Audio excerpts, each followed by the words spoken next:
selamat malam Bu Diana dan teman-teman. Perkenalkan, nama saya Aprianor Paulus Petroadis Natonis dengan NIM 217165007 dari program studi ilmu komunikasi. Di sini saya akan menjelaskan tentang rangkuman buku dari pengantar ilmu hukum yang ditulis oleh R. Suroso. Bagian 1, pengertian tentang pengantar ilmu hukum. Pengertian dari segi pengantar.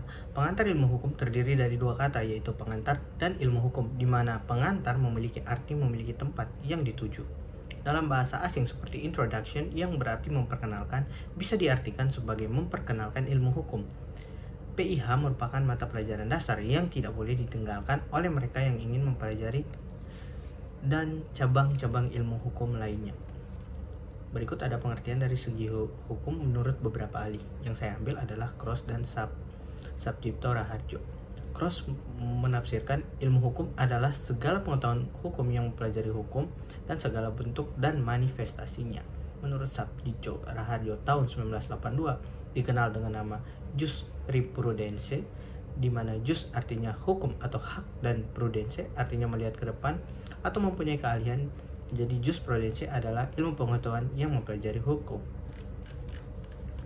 Yang berikut adalah cabang-cabang ilmu hukum menurut para ahli. Menurut G. Van Apeldoorn, bagian ilmu hukum terdiri dari sosiologi hukum, sejarah hukum, dan perbandingan hukum.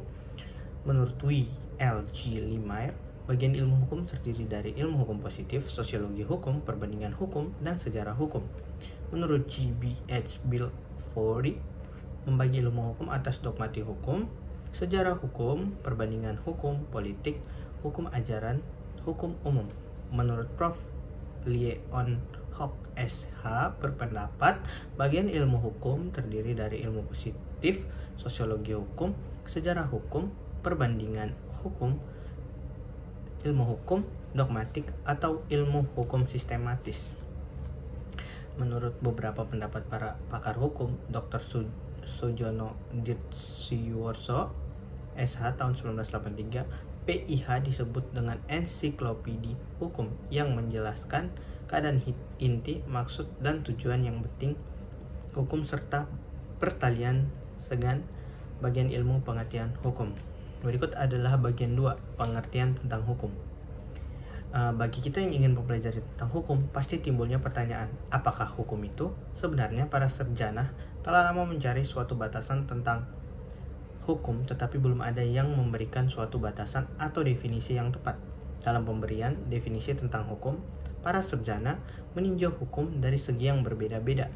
Yang pertama adalah arti hukum dari segi etimologi. Kata hukum berasal dari bahasa Arab dan merupakan bentuk tunggal. Di dalam pengertian hukum, terdapat pengertian bertalian erat dengan pengertian yang dapat dipaksakan. Menurut Rechts, berasal dari rectum atau bahasa Latin yang mempunyai arti bimbingan atau tuntutan atau pemerintah. Bertalian dengan rectum dikenal dengan rex, yaitu orang pekerjaannya yang memberikan bimbingan untuk memerintah. Kata rectum dapat juga dihubungkan dengan direktum yang artinya orang yang mempunyai pekerjaan membimbing atau mengarahkan. Kata ius atau Latin berarti hukum berasal dari bahasa Latin tubere, artinya mengatur atau memerintah lex. Kata lex berasal dari kata leser. Les artinya mengumpulkan orang-orang untuk diberi perintah. Pengertian hukum itu bertalian erat dengan keadilan. Pengertian hukum itu bertalian juga dengan kewibawaan. Yang berikutnya ada definisi hukum oleh berbagai pakar. Yang pertama adalah menurut Prof. Dr. P. Bols. Beliau mengatakan arti hukum dari segi etimologi, maka di sini akan dibahas mengenai arti hukum menurut pandangan masyarakat. Menurut Hos hukum adalah keseluruhan peraturan bagi kelakuan atau peraturan bagi kelakuan atau peraturan bagi kelakuan manusia.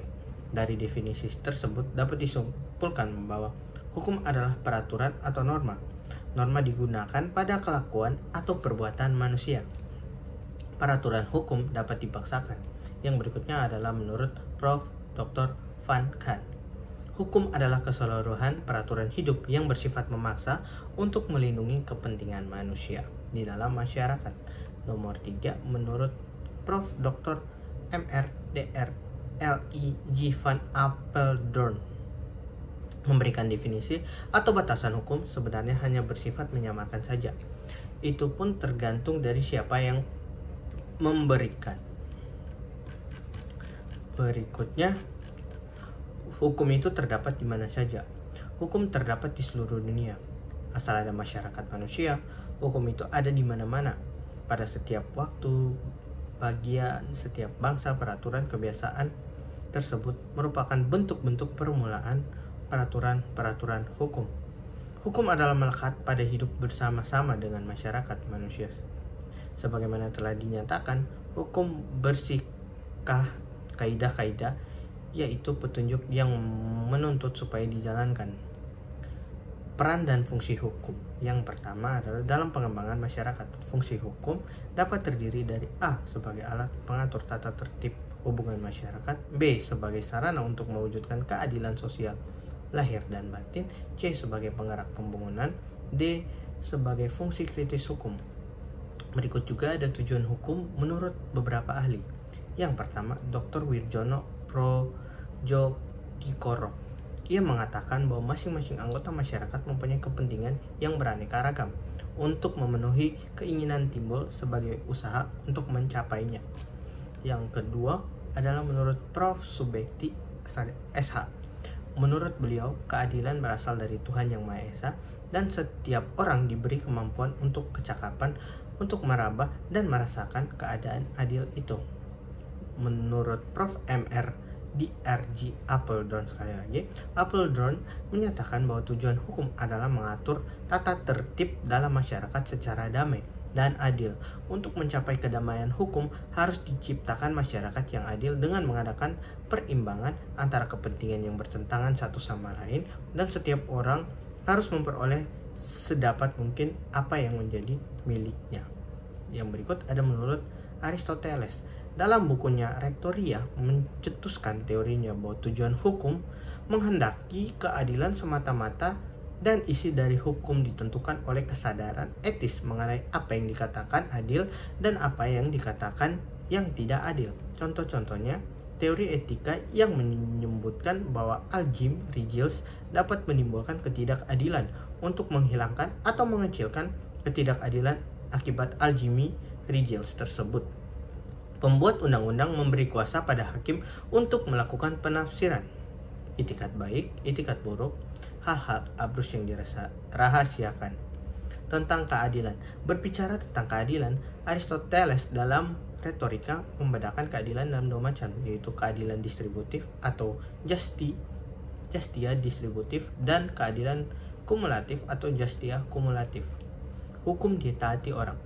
Terlepas dari pada adanya sanksi secara sadar atau tidak, pada umumnya orang-orang menaati hukum yang ada karena orang merasakan bahwa peraturan itu dirasakan sebagai hukum. Mereka benar-benar berkepentingan akan berlakunya peraturan tersebut.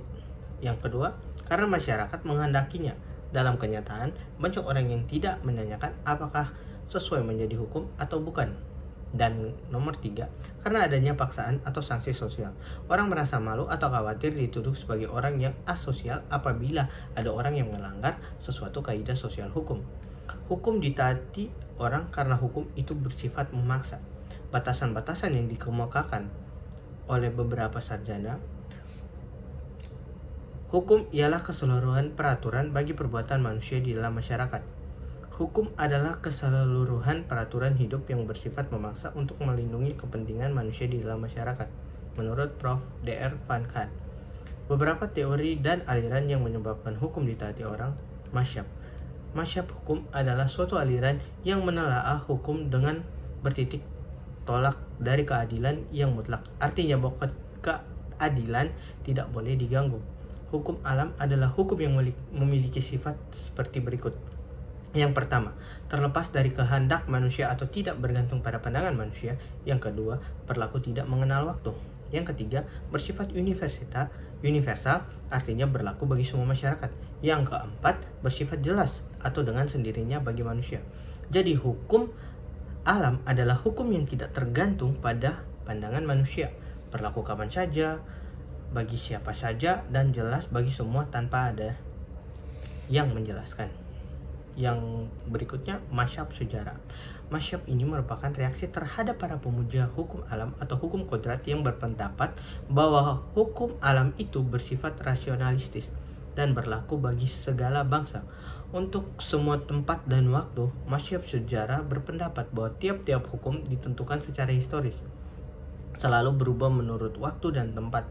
Masyhab sejarah menitik beratkan pandangan pada jiwa bangsa, Volstead, yang pada suatu saat juga akan mati apabila suatu bangsa kehilangan pribadinya. Berikutnya ada teori teokrasi.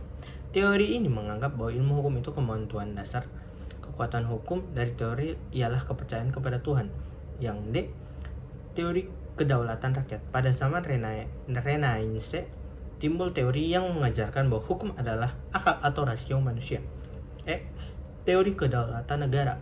Teori ini timbul pada abad 19 pada waktu memecahnya pengetahuan alam. Teori ini menentang teori perjanjian masyarakat. F, kedaulatan hukum. Teori kedaulatan hukum merupakan penentang dari teori kedaulatan negara. Teori ini berpendapat hukum berasal dari perasaan hukum yang ada pada sebagian anggota masyarakat. Hukum mewujudkan perasaan hukum sebagai anggota masyarakat.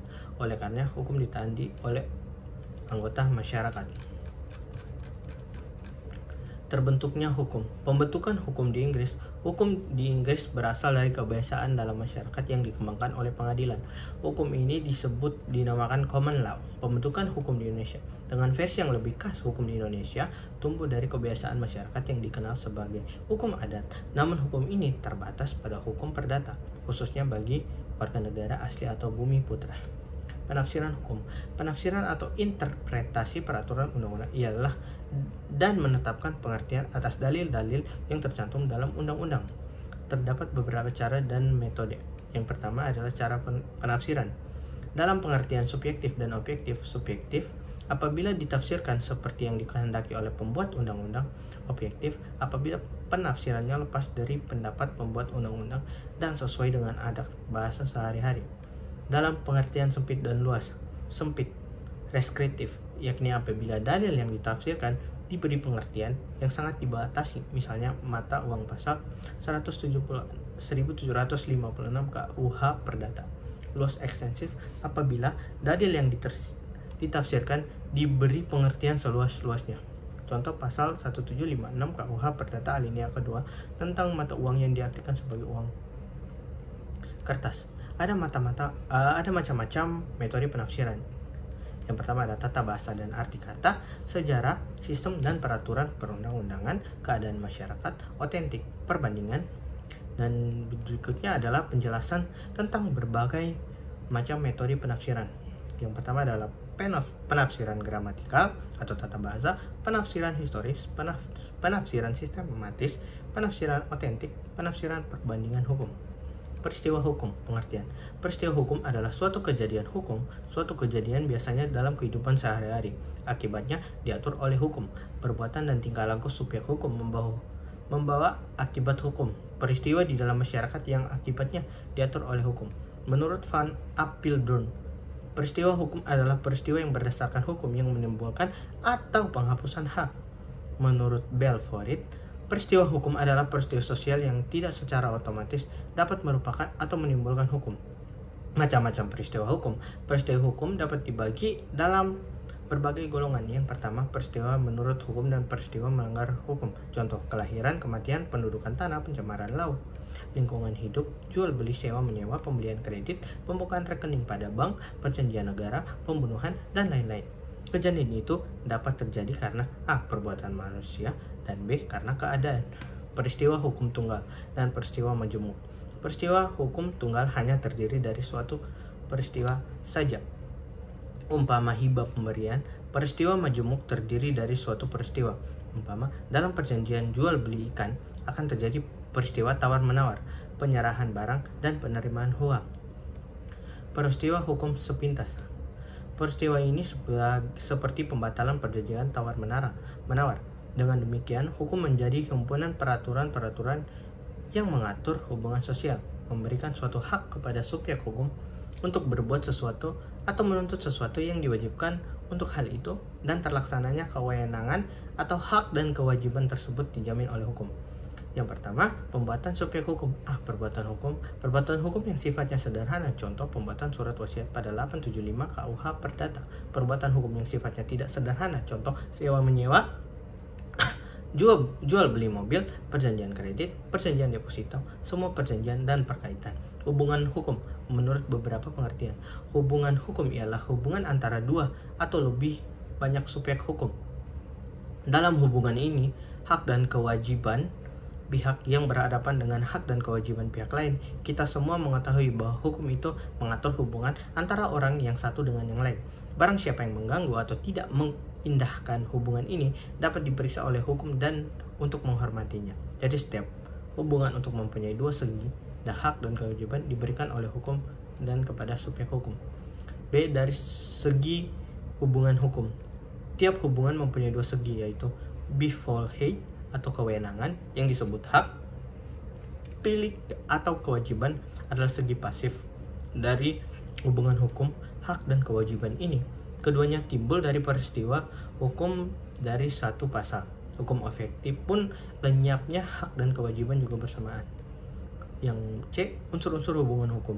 Hubungan unsur memiliki 3 unsur sebagai berikut. Yang pertama, adanya orang yang hak atau kewajibannya saling berhadapan. Yang kedua, adanya objek yang berlaku berdasarkan hak dan kewajiban. Yang ketiga, adanya hubungan antara pemilik dan pengembangan kewajiban atau adanya hubungan objek yang bersangkutan. Syarat-syarat daripada hukum. Hubungan hukum baru ada apabila telah penuhnya sebagai syarat adanya dasar hukum, timbulnya peristiwa hukum. Macam-macam jenis hukum. Hubungan hukum itu ialah hubungan yang bersegi satu. Hubungan hukum yang bersegi satu ini hanya ada saat pihak saja berupa memberikan sesuatu, berbuat sesuatu, atau tidak berbuat sesuatu. Hubungan hukum bersegi dua. Contoh, di dalam suatu perjanjian jual beli, kedua belah pihak berwenang berhak meminta sesuatu dari pihak lain.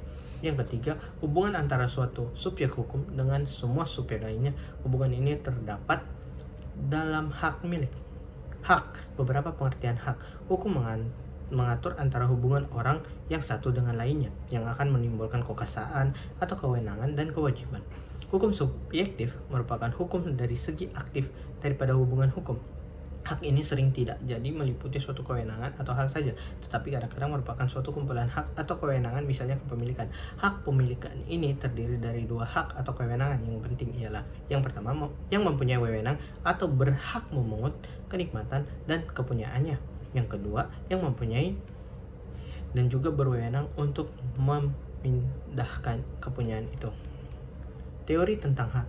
Pada abad ke-19 di Jerman dikemukakan dua teori tentang hak yang penting dan sebagai pengaruh besar terbentuknya hak, ialah teori yang menganggap hak sebagai kepentingan yang terlindung. Teori ini merumuskan bahwa hak itu merupakan sesuatu yang penting bagi yang bersangkutan yang dilindungi oleh hukum.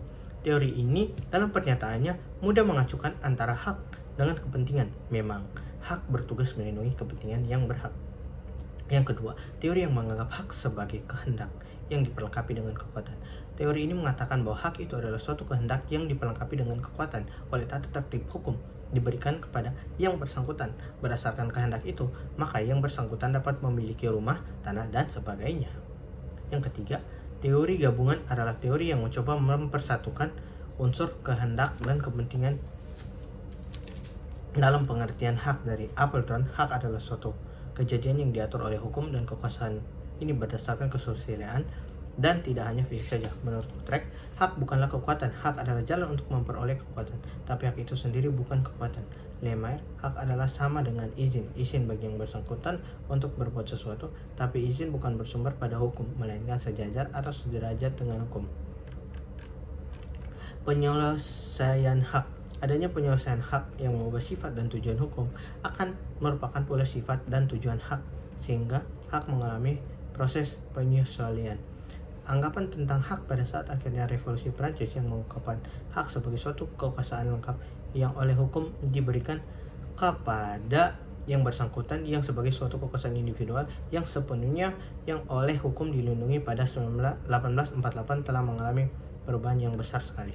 Di Eropa Barat, anggapan-anggapan hidup yang bercorak individualistis diganti oleh anggapan-anggapan hidup yang bercorak lebih sosialistis. bukan lagi individu yang diutamakan, melainkan kolektivitas. Hak memiliki tidak lagi dapat dijalankan secara mutlak, melainkan harus dijalankan sesuai dengan kepentingan masyarakat. Pendapat ekstrim yang menyelesaikan atas perlunya ada hak milik sebagai wewenang pribadi. Terhadap pendapat ekstrim ini ada teori Leon Joy. Tidak manusia seorang pun yang dapat mempunyai hak. Sebaliknya, dalam masyarakat, bagi manusia hanyalah satu tugas sosial. Bahkan tata tertib hukum itu dasar adalah tugas sosial yang wajib dilakukan oleh anggota masyarakat. Teori Dukut ini disebut dengan teori fungsi sosial dan hak diganti dengan pengertian fungsi. Yang terakhir, menyalahgunakan hak dianggap apabila orang menjalankan hak secara tidak sesuai dengan tujuan. Tiap hak diberikan tujuan sosial. Menjalankan hak yang tidak sesuai dengan tujuannya menyimpang dari tujuan hukum. Demikian ringkasan buku yang saya bacakan oleh R. Suroso. Terima kasih.